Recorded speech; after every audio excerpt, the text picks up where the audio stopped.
ములుగు జిల్లా వాజేడు మండలంలో నలుగురు మావోయిస్ట్ కొరియర్లను పోలీసులు అరెస్టు చేశారు. వారి వద్ద నుంచి 15 మీటర్ల ఎలక్ట్రికల్ వైర్, ఒక డిటోనేటర్, 2 బ్యాటరీలను స్వాధీనం చేసుకున్నారు. పోలీసులను హతమార్చేందుకు కుట్ర పన్నుతున్నారన్న సమాచారంతో నిఘా పెట్టి పట్టుకున్నామని పోలీసులు వెల్లడించారు.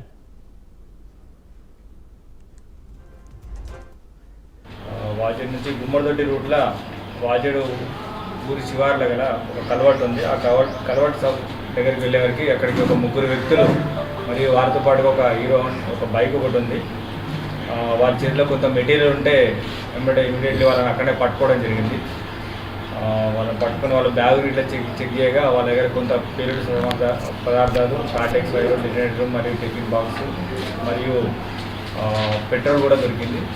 దానికి సంబంధించిన వైర్ కానీ బ్యాటరీస్ కూడా దొరికాయి. వాళ్ళ డీటెయిల్స్ కనుక్కునగా వాడు అందులో ఒక అతని పేరు పుల్లూరి నాగరాజు, తండ్రి పేరు రాములు, 25 సంవత్సరాలు, క్యాస్ట్ మాదిగా, వృత్తి కంపౌండర్, మిడిల్ లైఫ్ హాస్పిటల్లో భద్రాచలంలో మిడిల్ లైఫ్ హాస్పిటల్లో కంపౌండర్గా పనిచేస్తున్నాడు. అతనిది ప్రగల్లపల్లి, మన వాజేడు మండలం. మరియు ఇంకో రెండవ వ్యక్తి వాయుల నరసింహరావు, తండ్రి పేరు సత్యం, వయసు 26 సంవత్సరాలు, సేమ్ క్యాస్ట్, ఏటునారం ఉంటుంది గ్రామం. అలాగే ఇంకొకరు ఏంపల్లి జాషువా, తండ్రి పేరు సత్యం, ఇతని వయసు కూడా 26.